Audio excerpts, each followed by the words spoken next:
Online classes में आप सभी का स्वागत है।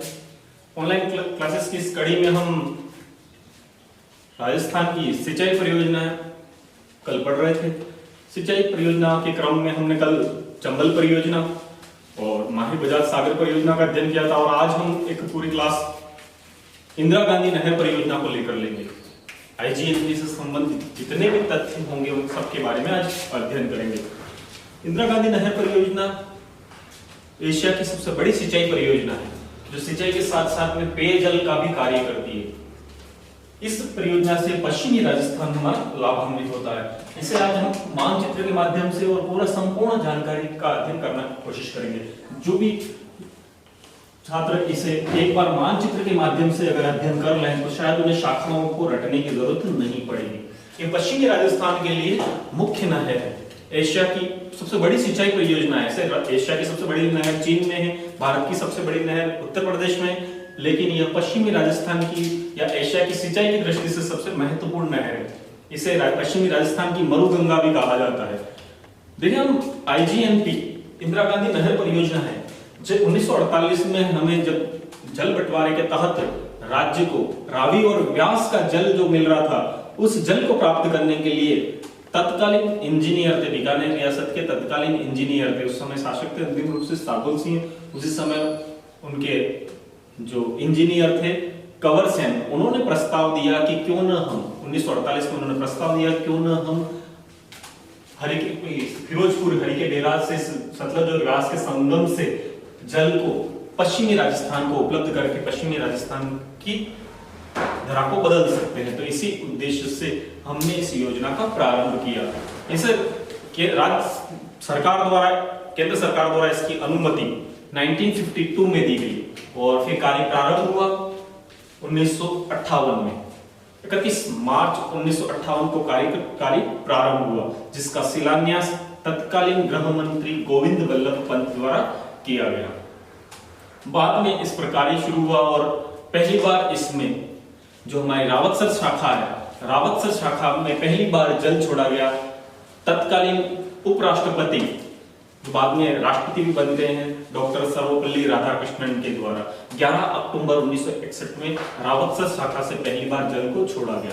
प्रारंभ में इसे हम इंदिरा गांधी नहर, प्रारंभ में इसे राजस्थान नहर के नाम से जानते थे, जो 2 नवंबर 1984 के बाद से आईजीएनपी इंदिरा गांधी नहर परियोजना के नाम से जाने लगी। तो आज हम उस नहर के बारे में संपूर्ण जानकारी प्राप्त करते हैं। पहले इसके इतिहास की जानकारी लिख लेते हैं, फिर हम इसके बारे में चर्चा करते हैं।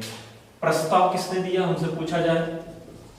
प्रस्ताव कंवर सेन ने, प्रस्ताव कंवर सेन ने, ये इंजीनियर थे। कंवर सेन ने दिया, कब दिया? 1948 में। बीकानेर रियासत की इंजीनियर, ठीक है। आगे देखते हैं। नेक्स्ट, प्रस्ताव अनुमति दिया।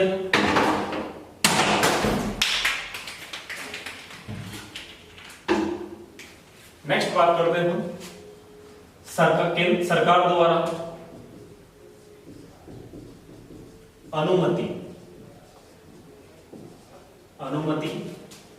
1952 में प्रदान की। नहर बनाने के लिए जो सरकार ने अनुमति दी, कब दी? 1952 में दी। फिर सरकार द्वारा 1952 में इसकी अनुमति मिल गई तो इसका शिलान्यास किया गया। इसका 31 मार्च 1958 को गोविंद वल्लभ पंत द्वारा, तत्कालीन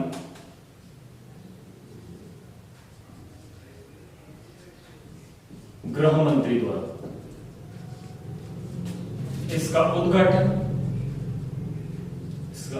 हुआ 11 अक्टूबर 1961 को। 11 अक्टूबर 1961 का इसका उद्घाटन होता है। तत्कालीन उपराष्ट्रपति, तब उपराष्ट्रपति के पद पर होते हैं उपराष्ट्रपति डॉक्टर सर्वपल्ली राधाकृष्णन द्वारा सर्वपल्ली राधाकृष्णन द्वारा रावतसर शाखा से जल छोड़कर। नेक्स्ट इससे डेट से लेकर देखें, आईजीएमपी का जो अंतिम जल है वो कहां तक जाता है? मुख्य नहर का मोहनगढ़ तक। इस पहले देख लेते हैं, इस मुख्य नहर का निर्माण 1986 तक पूर्ण हो गया। मुख्य नहर का निर्माण कब तक हो गया? 1986 तक पूर्ण हो गया। नेक्स्ट चर्चा करते हैं मोहनगढ़, जो मेन शाखा अभी आगे पढ़ेंगे, मोहनगढ़ जैसलमेर तक 1 जनवरी 1987 तक जल पहुंच गया। तो मेन जो डेट से लेकर है, और एक और डेट है हमारे पास, डेट्स के लेकर जो भी हमसे जैसे भी प्रश्न पूछे जाए सारे हम क्लियर कर लेते हैं। एक है हमारा 2 नवंबर 1984 को राजस्थान नहर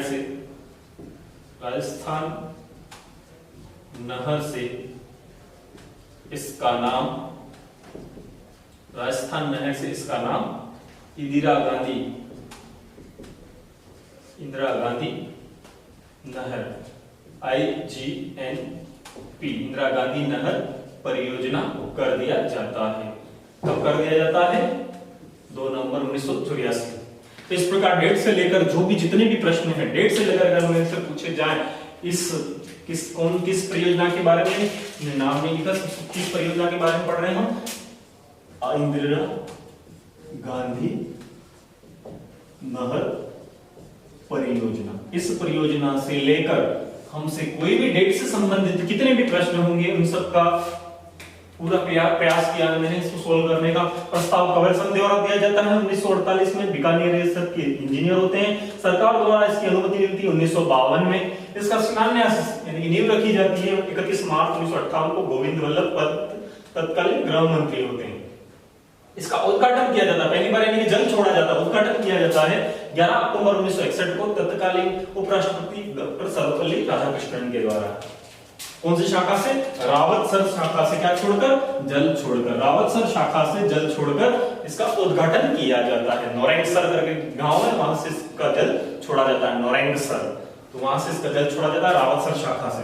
नेक्स्ट देखिए, इस मुख्य नहर का निर्माण, जो हमारी मुख्य नहर पढ़ेंगे हम, इंदिरा गांधी नहर, जो हम देखेंगे मतीसा वाले से लेकर यानी कि हरिके बैराज से लेकर मोहनगढ़ जैसलमेर तक जो मुख्य नहर है, उसका निर्माण 1986 तक क्या हो चुका था? पूर्ण हो चुका था। मोहनगढ़ तक जल है वो 1 जनवरी 1987 को पहुंच जाता है, यानी कि 1 जनवरी 1987 को हमारा मोहनगढ़ जो मुख्य नहर है, अंतिम छोर था मुख्य नहर का, वहां तक इसका जल पहुंच जाता है। कब? 1 जनवरी 1987। और 2 नवंबर 1984 को इस नहर का नाम क्या कर दिया जाता है? राजस्थान नहर के बाद से इसका नाम बदलकर क्या कर दिया जाता है? इंदिरा गांधी नहर परियोजना कर दिया जाता है। तो डेट से संबंधित हमारे जितने भी प्रश्न हैं उसके सोल्व हमारे सामने है। IGNP नहर को लेकर आप अगर स्क्रीनशॉट लेना चाहें तो ले लें।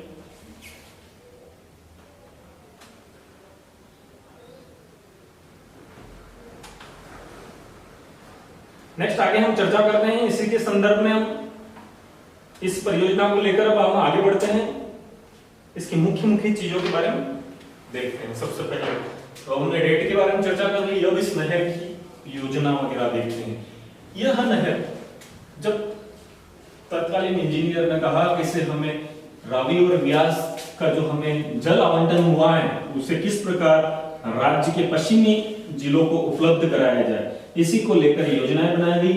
और इस नहर का निर्माण सतलज और व्यास के संगम पर फिरोजपुर में हरिके नामक स्थान पर हरिके बैराज बांध बनाकर इसको प्रारंभ किया गया। तो IGNP के बारे में हम आगे चर्चा करते हैं। आईजीएनपी। हम आईजीएनपी के बारे में देखें, एक नदी आती है व्यास और दूसरी आती है सतलज। इन दोनों के संगम पर हमने एक बांध बनाया। कौन कौन सी नदियां हैं? व्यास और दूसरी कौन सी नदी है? सतलज। व्यास और कौन सी नदी है? सतलज। इन दोनों के संगम पर हमने कौन सा बांध बनाया है? हरिके नामक स्थान पर, हरिके बैराज। कहां पर है ये? फिरोजपुर, फिरोजपुर पंजाब। फिरोजपुर पंजाब में हमने हरिके बैराज बांध बनाया है और यहां से हमने एक नहर को निकाली जिसे प्रारंभ में राजस्थान फीडर के नाम से जाना जाता है। यह नहर राजस्थान फीडर के नाम से पंजाब, पंजाब के बाद हरियाणा, पंजाब, पंजाब के बाद में हरियाणा, हरियाणा के बाद में यह गंगा हमारे हनुमानगढ़ में प्रवेश करती है, हनुमानगढ़ के बाद में गंगानगर, गंगानगर के बाद बीकानेर, बीकानेर के बाद में जैसलमेर जिले में आती है। तो प्रारंभ में यह नहर राजस्थान फीडर के नाम से जानी जाती है। प्रारंभ की बात करें तो हमारे राजस्थान में पहुंचने से पहले यह राजस्थान फीडर के नाम से जानी जाती है। इसका कलर चेंज कर देते हैं हम थोड़ा सा, समझने में आपको आसानी रहेगी। जहां से निकलती है वहां से लेकर पंजाब, हरियाणा और राजस्थान के मतीसा वाली तक ये किस नाम से जानी जाती है? राजस्थान फीडर के नाम से जानी जाती है। ये जगह कौन सी है? मतीसा वाली। मतीसा वाली कहां पर है? मतीसा वाली हनुमानगढ़ में, हनुमानगढ़ में। जो ऊपर की जो हमारी नहर है इसकी कुल लंबाई 204 किलोमीटर है। कुल लंबाई कितनी है इसकी? 204 किलोमीटर। और यह 204 किलोमीटर जो नहर है वो किस नाम से जानी जाती है? तो यह राजस्थान फीडर के नाम से जानी जाती है। राजस्थान फीडर के नाम से जानी जाती है। तो प्रारंभ में जो मैंने रेड कलर का कर रखा है, जो हरिके बैराज से मतीसा वाली तक, यहां पर लिख भी देता हूं, हरिके बैराज से मतीसा वाली हेड तक ये किस नाम से जानी जाती है? राजस्थान फीडर के नाम से जानी जाती है। जिसकी कुल लंबाई कितनी है? 204 किलोमीटर इसकी क्या है? कुल लंबाई है। जिसमें से कुल लंबाई 204 किलोमीटर है, जिसमें से 150 किलोमीटर पंजाब, 150 किलोमीटर कहां पर? पंजाब में, 35 किलोमीटर राजस्थान में और 19 किलोमीटर कहां पर है? ये 19 किलोमीटर हरियाणा। तो इस प्रकार यह नहर राजस्थान में, राजस्थान फीडर राजस्थान में कितनी है? तो 35 किलोमीटर। इस प्रश्न अगर घुमा फिरा कर बड़ा प्रश्न है, बड़े एग्जाम्स में पूछ ले तो राजस्थान फीडर का राजस्थान में कितना भाग है? तो कितना है? 35 किलोमीटर। इस प्रकार कुल कितनी है राजस्थान फीडर? 204 किलोमीटर के नाम से जानी जाती है। क्या है राजस्थान फीडर? तो हरिके बैराज से लेकर मतीसा वाली हेड तक इसका जल किसी को उपलब्ध नहीं होता है। न पंजाब को उपलब्ध होता है, न राजस्थान को उपलब्ध होता है, नहीं हरियाणा को। यह नहर पैक आती है, मतलब पैक मतलब ढकी हुई नहीं है, लेकिन नहर का जल कहीं पर भी इस पर वितरिकाएं या लिफ्ट परियोजना संचालित नहीं है। इसका जल पूरी तरीके से राजस्थान में मतीसा वाली के बाद में खुलता है। जहां तक हम क्या किस नाम से जानते हैं? इसे राजस्थान फीडर के नाम से जानते हैं। तो हरिके बैराज से मतीसा वाली तक इसे राजस्थान फीडर के नाम से जानते हैं, जहां तक 204 किलोमीटर तक किसी को जल उपलब्ध नहीं होता है। जिसमें सर्वाधिक 150 किलोमीटर ये राजस्थान फीडर की नहर है पंजाब में, 35 किलोमीटर राजस्थान में और 19 किलोमीटर हरियाणा में। तो राजस्थान फीडर का कितने किलोमीटर भाग राज्य में है? तो कितने किलोमीटर है? 35 किलोमीटर भाग है, अगर यहां से प्रश्न पूछा जाए।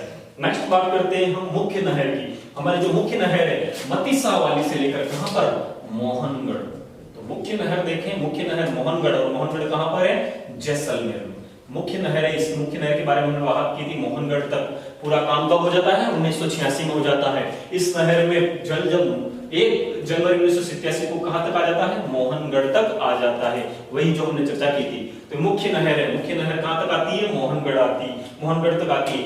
इसी नहर को आईजीएनपी कहते हैं। आईजीएनपी या जो पहले राजस्थान नहर के नाम से जानी जाती थी वही यही है। मतीसा वाली से लेकर कहां तक? मोहनगढ़ तक। इस नहर को हम किस नहर के नाम से जानते हैं? आईजीएनपी के नाम से जानते हैं। मुख्य नहर की लंबाई कितनी है? 445 किलोमीटर।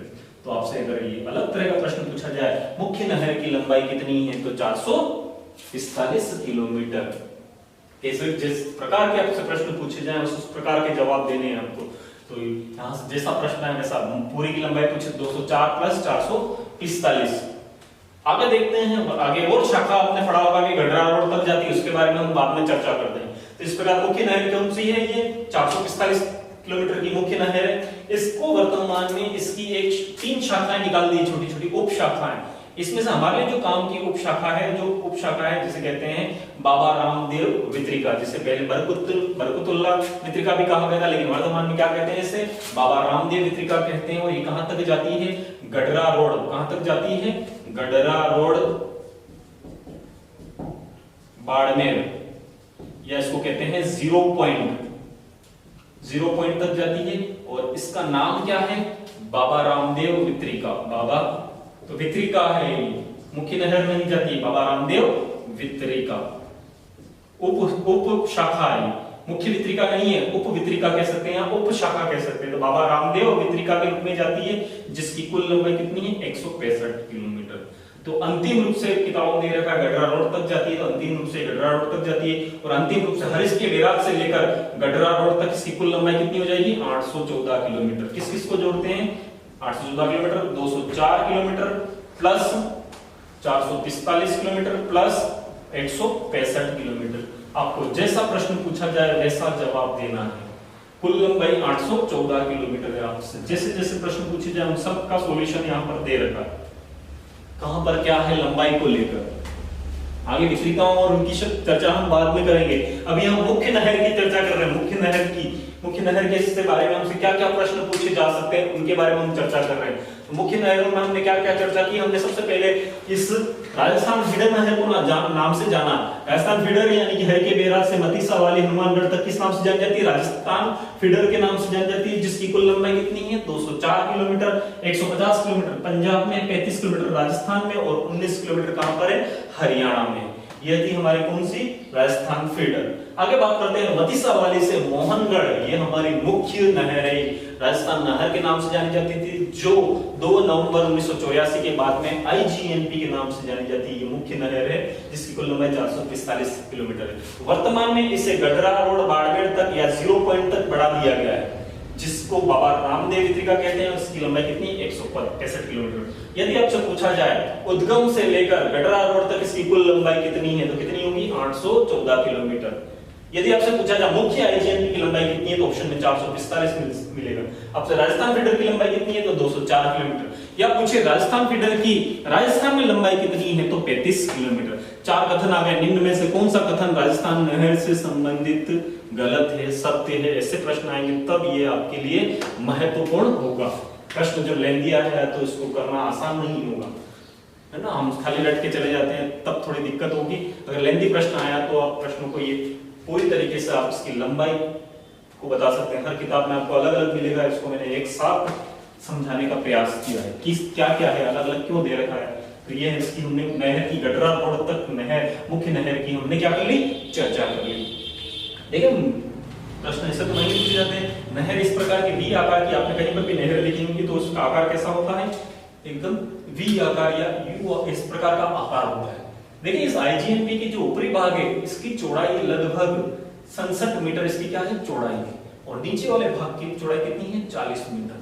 ऊपर वाले भाग की चौड़ाई कितनी है? पूछे तो नहीं जाएंगे, 67 मीटर। और इसकी कितनी है? 40 मीटर नीचे चौड़ाई है। लगभग 6.4 मीटर ये क्या है? गहरा। लगभग 6 मीटर क्या है? यह गहरी है। तो इस प्रकार ये आईजीएनपी के मुख्य तथ्यों की हमने चर्चा की। अब हम आईजीएनपी से संबंधित अन्य चीजों को अध्ययन करते हैं। देखिए इससे कुल 10 जिले लाभान्वित होते हैं। वर्तमान में पहले 9 जिले लाभान्वित होते थे, वर्तमान में इससे कितने जिले लाभान्वित होते हैं? 10 जिले लाभान्वित होते हैं। कौन कौन से 10 जिले? तो आपको रटने की जरूरत नहीं पड़ेगी। एक प्रश्न यहाँ पर पहले देख लें, मुख्य नहर कितने जिलों से होकर गुजरती है, इसको चर्चा कर लें। ये याद रह गया तो आगे थोड़ी सी चीजें हमारे लिए आसान होंगी। देखें यहाँ पर जिला कौन है? मैं बहुत ही काम आएगा आपका। ये कौन सा जिला है? हनुमानगढ़। तो किस जिले से प्रवेश करती है? हनुमानगढ़ जिले से प्रवेश करती है। फिर किस जिले में जाती है? गंगानगर में। फिर किस जिले में जाती है? बीकानेर जिले में। किस जिले में? बीकानेर जिले में। इस सबसे ज्यादा जो लाभान्वित होता है कौन सा जिला होता है? बीकानेर। और फिर किस जिले में जाती है? ये जैसलमेर। और फिर इसका एक शाखा किस जिले में चली जाती है? बाड़मेर में। मुख्य नहर जो मोहनगढ़ तक है वो कितने जिलों में जाती है? 4 जिलों में जाती है। और इसकी शाखा गडरा रोड तक जाती है। इस प्रकार कितने जिले होंगे? 5 जिले। तो मुख्य नहर 4 जिलों में जाती है, जबकि इसकी उप शाखा यानी गडरा रोड तक में कितने जिले आते हैं? 5 जिले आते हैं। तो आपको जैसा ऑप्शन मिले, मुख्य नहर कितने जिलों से होकर जाती है, 4 और 5 दोनों आए तो कौन सा होगा, 4 होगा, या फिर एक ही ऑप्शन दिया होगा तो 5 दे रखा होगा या 4 दे रखा होगा। तो इस प्रकार देखें हम क्रम भी देख लें, हनुमानगढ़, गंगानगर, बीकानेर और जैसलमेर, और अभी जो शाखा है बाबा रामदेव विद्रिका वो कहां तक जाती है, बाड़मेर तक जाती है। इस प्रकार ये 5 जिले इसमें क्या है, सम्मिलित हैं। इससे कुल कितने जिले लाभान्वित होते हैं, 10 जिले लाभान्वित होते हैं पश्चिमी राजस्थान के। तो आपसे पूछ ले पश्चिमी राजस्थान के मरुस्थल के, हमने पढ़ा था मरुस्थल में कुल कितने जिले हैं, 12 जिले हैं ये, और पढ़ा था हमने पश्चिमी राजस्थान में कुल कितने जिले हैं, अरावली के पश्चिम में 13 जिले। तो आपसे कैसा भी प्रश्न पूछ ले, कौन से जिले इस योजना से लाभान्वित नहीं होते, या मरुस्थली कौन से ऐसे जिले जो इस योजना से लाभान्वित नहीं होते, तो इस योजना से 10 जिले लाभान्वित होते हैं। 10 जिलों में भी 2 जिले ऐसे हैं जो केवल पेयजल प्राप्त होता है, झुंझुनू और सीकर को केवल पीने के लिए पानी मिलता है, जबकि शेष 8 जिलों को पेयजल के साथ साथ में क्या होती है, सिंचाई सुविधाएं भी प्राप्त होती है। इस परियोजना का मुख्य उद्देश्य होता है सिंचाई और पेयजल, इसके साथ साथ में विद्युत उत्पादन भी होता है। इसकी 5 वितरिकाओं से विद्युत उत्पादन करते हैं हम, छोटे छोटे पनबिजली घर बना रखे हैं हमने, 5 विद्युत उत्पादन संयंत्र हैं, इस पर हम पढ़ेंगे 5 शाखाओं से। रावतसर शाखा है हमारी, अनूपगढ़ है, सूरतगढ़ है, पुंगल है, इनसे हम क्या करते हैं, रातों इन 500 से हम क्या करते हैं, विद्युत उत्पादित करते हैं। तो 5 शाखाओं से विद्युत उत्पादित करते हैं, तो शाखाओं की चर्चा हम आगे करेंगे। तो इससे हम क्या करते हैं, सिंचाई परियोजना है हमारे लिए, सिंचाई के साथ साथ में हमारे लिए पेयजल परियोजना है, इसके साथ विद्युत उत्पादन करते हैं। इसकी किनारे किनारे हमने वन लगा रखे, इसलिए राजस्थान में सबसे ज्यादा सर्वाधिक अवर्गीकृत वन कहां पर, बीकानेर। इस नहर के किनारे हमने किसका विकास किया, वन का विकास किया, वन सेना की भर्ती की गई है इसकी सुरक्षा के लिए। तो इसकी चर्चा हम आगे करेंगे। तो इससे कुल कितने जिले लाभान्वित होते हैं, 10 जिले लाभान्वित होते हैं, यानी कि मरुस्थल के 2 जिले इससे लाभान्वित नहीं होते। मरुस्थल के जालौर और पाली जिला है, मरुस्थल के जो 12 जिले जिसमें जालौर और पाली जिला इससे लाभान्वित नहीं होता है। शेष मरुस्थल के 10 जिले इससे लाभान्वित होते हैं। इन 10 जिलों में भी झुंझुनू व सीकर को केवल पेयजल उपलब्ध होता है, शेष 8 जिलों को पेयजल सिंचाई दोनों ही सुविधाएं प्राप्त होती हैं। तो अब हम आगे इसकी शाखाओं की चर्चा करेंगे, शाखाएं लाभान्वित होने वाले जिलों की चर्चा कर लेते हैं, इसके बाद हम शाखाएं और वितरिकाओं की चर्चा करते हैं। तो हम इसका स्क्रीनशॉट लेना है, इसका भी आप ले लें।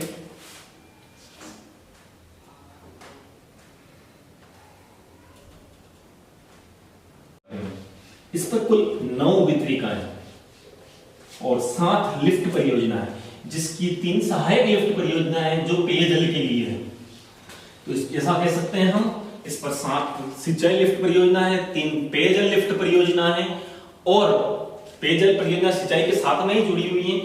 पर हम अलग से अगर देखें तो 3 पेयजल परियोजना के रूप में हम अध्ययन कर सकते हैं, 7 सिंचाई परियोजना के रूप में, लिफ्ट परियोजना के रूप में अध्ययन करें, और 9 वितरिकाओं के रूप में अध्ययन करेंगे।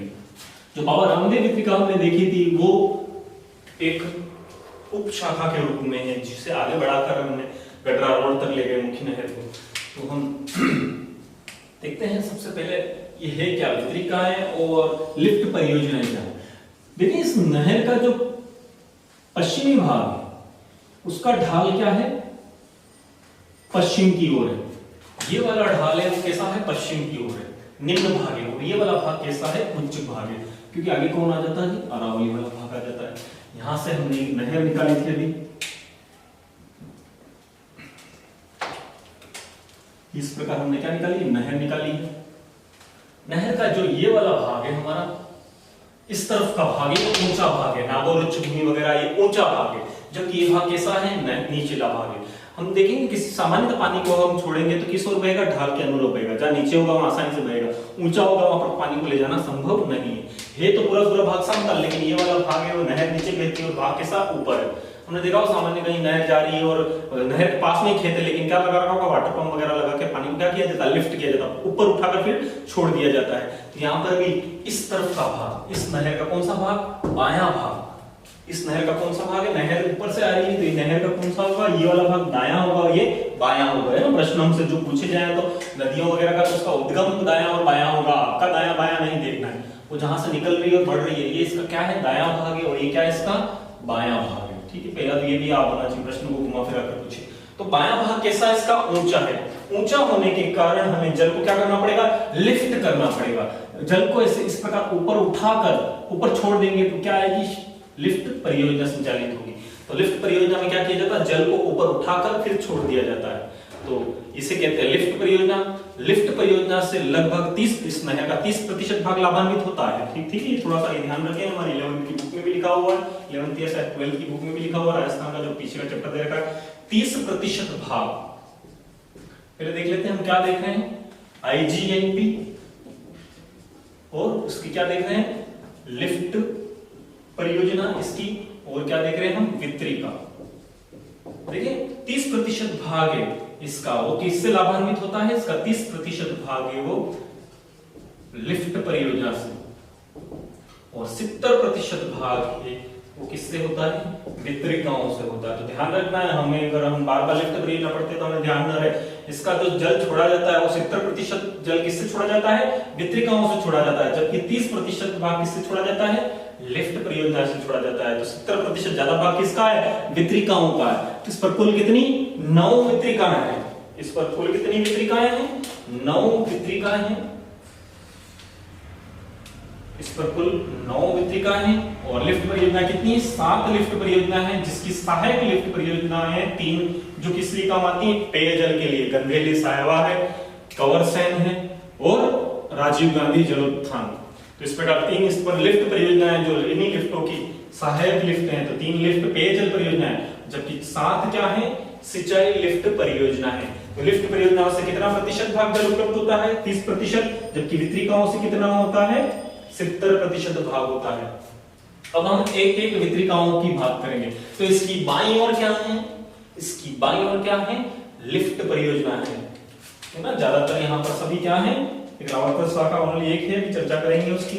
इस लिफ्ट परियोजना किस ओर है, ऐसा प्रश्न भी आ जाए, किस ओर है, बाईं ओर, जबकि दाईं ओर क्या है, वितरिका है ना। ढाल को लेकर प्रश्न पूछा जाएगा आईजीएनपी से।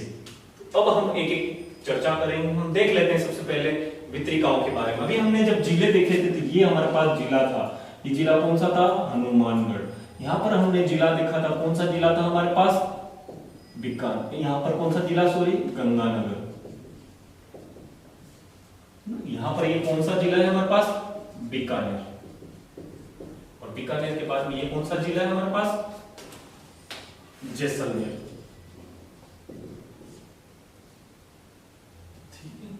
फिर आगे हम जिलों की बात कर लेते, ये मुख्य नहर की बात कर ली। तो अब हम और जिले भी देख लेते हैं यहाँ पर, इसको नोट आप पुश करके कर लें। आगे हम थोड़ी सी और देख लेते हैं, इसके बाद हम जिलों की बात करते हैं ना। देखिए जिले चेक कर लेते हैं हम।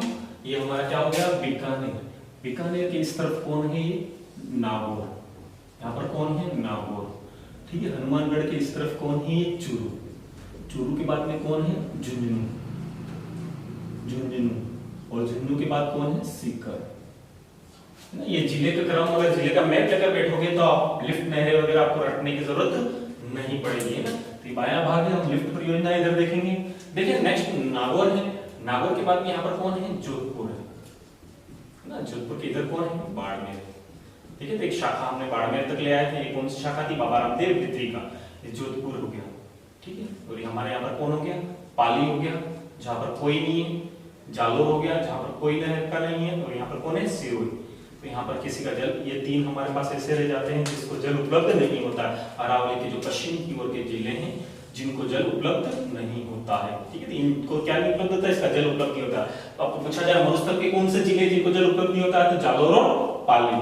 पश्चिमी राजस्थान या अरावली के पश्चिम के 13 जिलों में से कौन है, तो फिर सिरोही, जालोर और पाली, जिनको ये जल उपलब्ध नहीं होता। जैसा प्रश्न पूछा जाए मरुस्थल के पूछे जा सकते हैं, तो जालोर और पाली को उपलब्ध नहीं होता, शेष 10 को जल उपलब्ध होता है, जिसमें ये झुंझुनू और सीकर को केवल क्या उपलब्ध होता है, पेयजल उपलब्ध होता है। शेष 8 जिलों को पेयजल और सिंचाई दोनों उपलब्ध होती है। किसके माध्यम से, लिफ्ट परियोजनाओं के माध्यम से और वितरिकाओं के माध्यम से। वितरिकाओं से 70% जल उपलब्ध होता है, जबकि 30% जल है वो किससे उपलब्ध होता है, लिफ्ट परियोजनाओं से उपलब्ध होता है। अब हमारे पास कुल कितनी वितरिकाएं हैं, हमारे पास कुल 9 वितरिकाएं। कितनी वितरिकाएं, 9। तो हम आईजीएनपी की मुख्य लिफ्ट परियोजनाएं और वितरिकाओं को देख रहे हैं, जिसमें से हम सबसे पहले वितरिकाओं का अध्ययन करेंगे। तो एक बार वापस मैं नहर को बना देता हूं, आईजीएनपी नहर को। आईजीएनपी नहर हमने देखी थी इस प्रकार, ये इस प्रकार मुख्य नहर है जो कहां तक जाती है, मोहनगढ़ तक जाती है। मोहन हमने कहा था यहां से लेकर, कहां से लेकर, ये मतीसा वाली से लेकर मोहनगढ़ तक क्या है, यह मुख्य आईजीएनपी। ये मुख्य आईजीएनपी पर ही क्या है, लिफ्ट परियोजनाएं और वितरिकाएं हैं, इसलिए इसको आईजीएनपी कहा जाता है। देखें अब इसकी चर्चा करें, हम जिलों की चर्चा कर लें। यहाँ पर ये जिला जो हमारा है, जिला यहाँ पर जो जिला है पूर्व में, वो कौन सा जिला है, ये हनुमानगढ़। यह जिला है हनुमानगढ़, और यह जिला कौन सा जिला है आगे, गंगानगर। गंगानगर के आगे कौन सा जिला है, ये बीकानेर। जिले पता होंगे हमें, या मैप में आप बना रहे हैं तो इसको साथ में बना ले। ये कौन सा जिला है हमारा, जैसलमेर। और यहाँ पर कौन सा जिला है, बाड़मेर।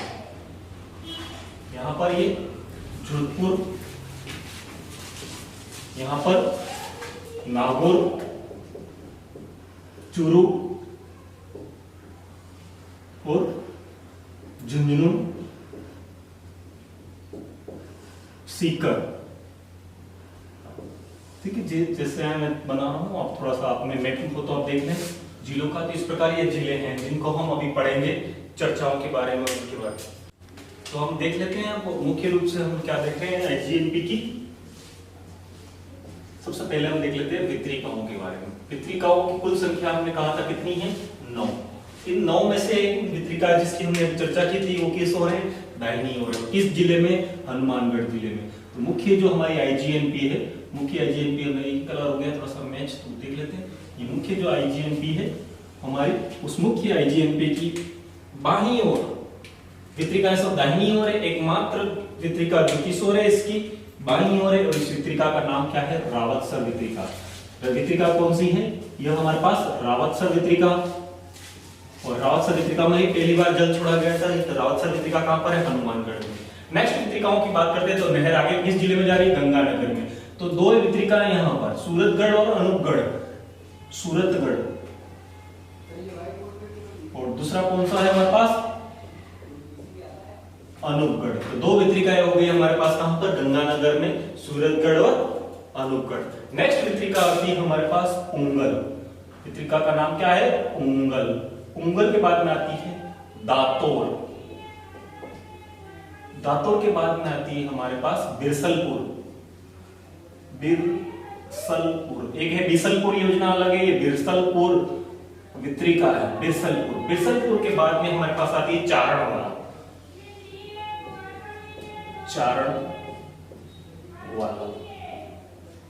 चारणवाला है। चारणवाला 2 जिलों में, देखो बीकानेर और जैसलमेर में। तो चारणवाला हमारे पास 2 जिलों में है, बीकानेर प्लस जैसलमेर। ठीक है, इनसे इतना डीप तो प्रश्न पूछा नहीं जाता है, जिले पूछ लें आपको। अभी एक एक की चर्चा करेंगे। नेक्स्ट हमारे पास आती है शहीद बीरबल। शहीद बीरबल। और नेक्स्ट शाखा है सागरमल गोपा।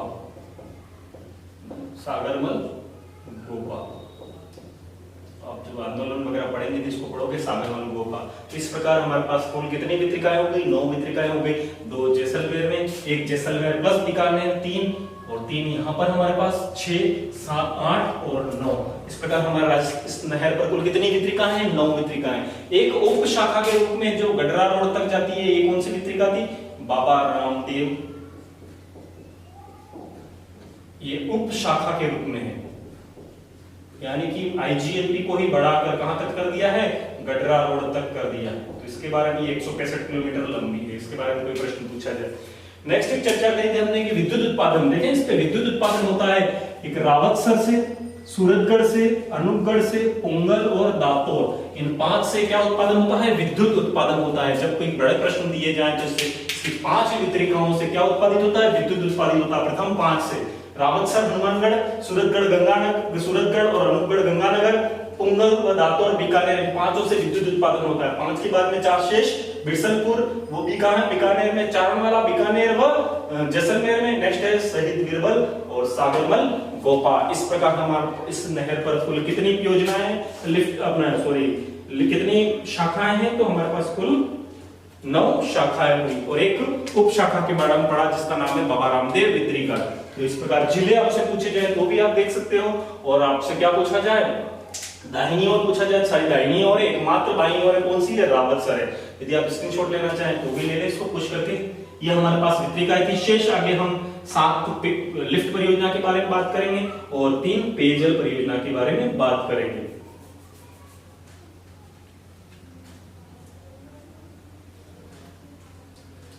तो आगे हम चलते हैं। इसकी बाईं ओर का भाग ऊंचा होने के कारण मुख्य रूप से इस पर क्या है, एकमात्र लिफ्ट एकमात्र वितरिका को छोड़कर सभी क्या हैं इस तरफ लिफ्ट परियोजना है, इनकी चर्चा करेंगे। इनसे संबंधित प्रश्न पूछे जाते हैं कि कौन सा जिला है किस लिफ्ट परियोजना से लाभान्वित होता है, चौधरी कुंभाराम से कौन सा लाभान्वित होता है, कवरसेन से कौन सा लाभान्वित होता है। इस तरीके के जो प्रश्न पूछे जाते हैं उनके उत्तर के लिए हम आगे चलते हैं। इस पर कुल कितनी हमारे पास 7 लिफ्ट परियोजना की चर्चा करते हैं। ये जो हमने पढ़ी थी वितरिका है, इससे 70% भाग लाभान्वित होता है। इस नहर का 70% भाग किससे लाभान्वित होता है, वितरिकाओं से लाभान्वित होता है, जबकि 30% भाग किससे लाभान्वित होता है, 30% भाग है वो इन लिफ्ट परियोजनाओं से लाभान्वित होगा। तो आगे हम देखते हैं लिफ्ट परियोजनाओं के बारे में अध्ययन करते हैं। लिफ्ट परियोजनाओं को देखते हैं हम। सबसे पहले जिस लिफ्ट परियोजना की चर्चा करते हैं, लिफ्ट परियोजना हमारे पास है, सबसे पहली है चौधरी कुंभाराम, जिसको नौवा भी कहा जाता था पूर्व में। इसका नाम है चौधरी कुंभाराम लिफ्ट परियोजना।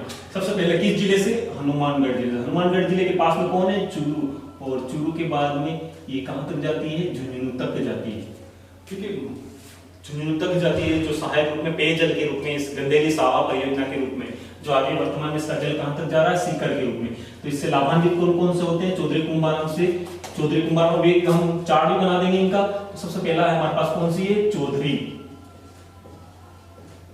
कुंभाराम, चौधरी कुंभाराम। और चौधरी कुंभाराम से लाभान्वित कौन होता है, हनुमानगढ़, हनुमानगढ़ के बाद चूरू, चूरू के बाद में झुंझुनू। तो फर्स्ट हमने पढ़ ली चौधरी कुंभाराम, हनुमानगढ़, हनुमानगढ़ के बाद चूरू, चूरू के बाद में झुंझुनू। देखो पानी कहीं तक जाता है तो उसके पड़ोसी को भी दिया जाता है। हम भी देखते हैं हमारे आसपास अगर पानी, हमारे घर पे पानी की उपलब्धता है, आस पड़ोस में नल नहीं आ रहा, हम क्या करेंगे, पानी देंगे। तो पड़ोसी जिलों को पानी मिल रहा है एक तरह से। सबसे पहले किस जिले में प्रवेश करी, हनुमानगढ़ जिले में। तो मुख्य शाखा, मुख्य जो हमारी लिफ्ट परियोजना वो कहां से निकलेगी, हनुमानगढ़ जिले से। और कौन लाभान्वित होंगे, तो उसके 2 पड़ोसी हैं, चूरू और झुंझुनू इसके निकटतम में, तो ये दोनों लाभान्वित होते हैं। आगे बढ़ती है नहर, कहां जा रही है, गंगानगर में। गंगानगर में जाएगी, गंगानगर और फिर कहां जाएगी, बीकानेर में। इसको कहते हैं कवरसेन। कवरसेन यह इस परियोजना की सबसे बड़ी नहर है। लिफ्ट परियोजना में सबसे बड़ी कौन सी, लगभग 152 किलोमीटर लंबी नहर है, कौन सी है, कवरसेन। इस योजना की सबसे बड़ी लिफ्ट परियोजना, जो पहले लुणकरण सर के नाम से जानी जाती थी और वर्तमान में किस नाम से जानी जाती है, कवरसेन के नाम से जानी जाती है। लाभान्वित जिले कौन कौन से कवरसेन से, गंगानगर और बीकानेर। फिर आती है पन्नालाल बारूपाल। नेक्स्ट नहर आती है हमारे पास पन्नालाल बारूपाल। पन्नालाल बारूपाल बीकानेर से निकलती है, बीकानेर के बाद में नागौर।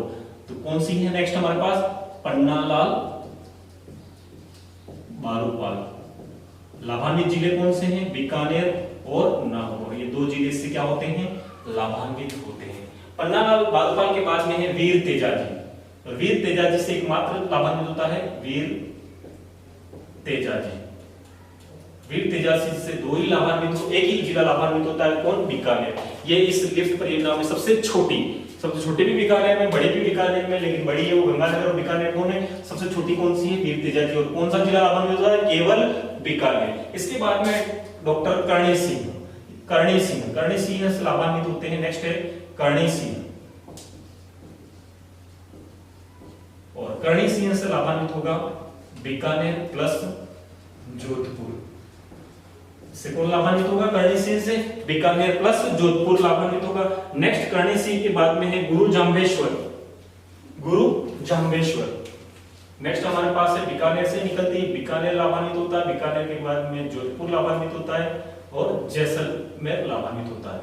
बीकानेर, जैसलमेर और जोधपुर लाभान्वित होता है। नाम क्या है इसका, गुरु जाम्बेश्वर। गुरु जाम्बेश्वर लाभान्वित कौन हो रहा, Bikaner, Bikaner plus Jodhpur, Jodhpur plus Jaisalmer. Next है हमारे पास नहर कहां जा रही है, जैसलमेर में। जैसलमेर और जोधपुर दोनों लाभान्वित होते हैं और इसका नाम है जय नारायण व्यास।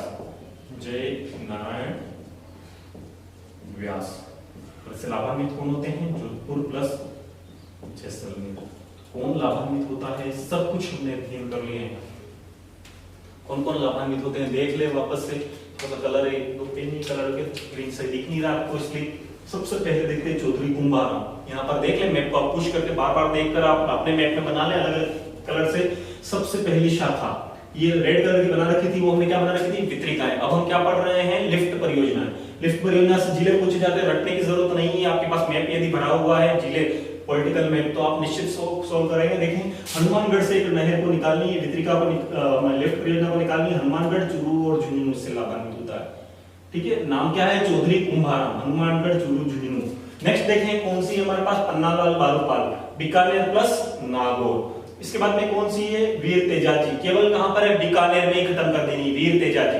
कंवर सिंह सबसे लंबी है और वीर तेजाजी सबसे छोटी है। इसके बाद में देखें कर्णी सिंह। कर्णी सिंह देखिए बीकानेर से निकालनी है और जोधपुर में लाके खत्म करनी, बीकानेर, जोधपुर, कर्णी सिंह। कर्णी सिंह के बाद में आपको फिर बीकानेर से नहर निकालनी, बीकानेर, जोधपुर, जैसलमेर।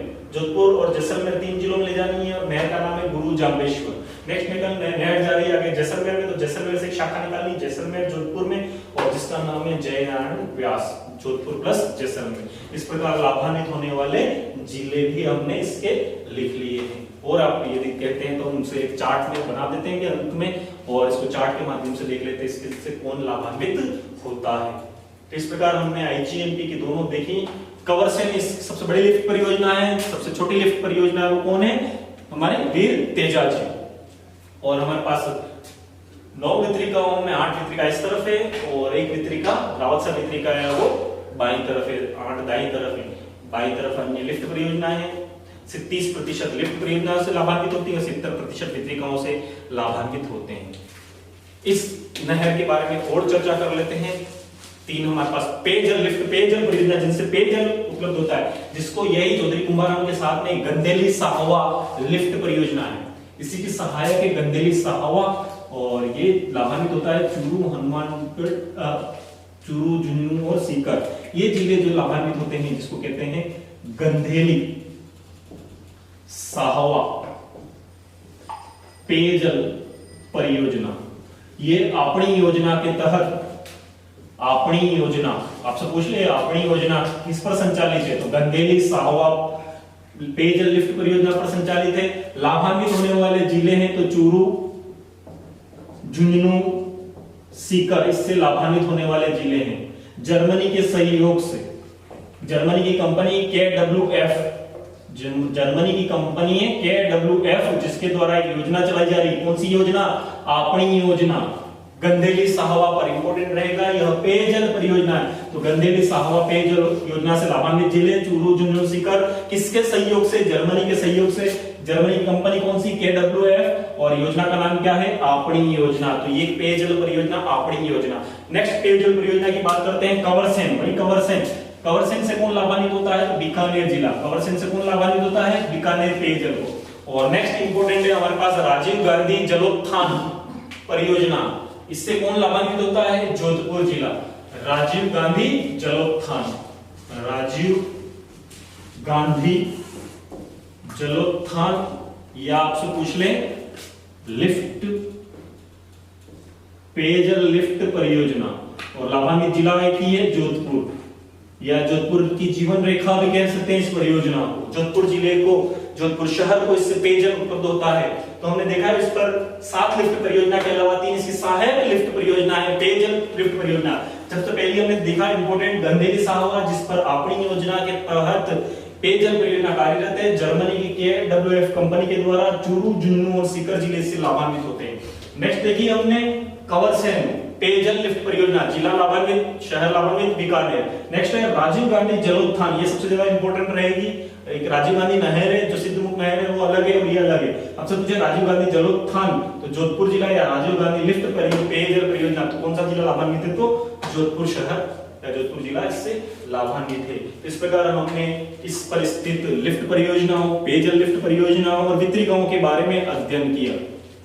इस नहर में प्रत्येक 15 मिनट के अंतराल में स्काडा सिस्टम, अल्ट्रासोनिक किरणों के माध्यम से जल के प्रवाह को मापा जाता है। कौन सी पद्धति से, स्काडा सिस्टम से। तो स्काडा सिस्टम किस पर संचालित है, स्काडा सिस्टम अल्ट्रासोनिक के माध्यम से आईजीएनपी के जल प्रवाह को मापा जाता है।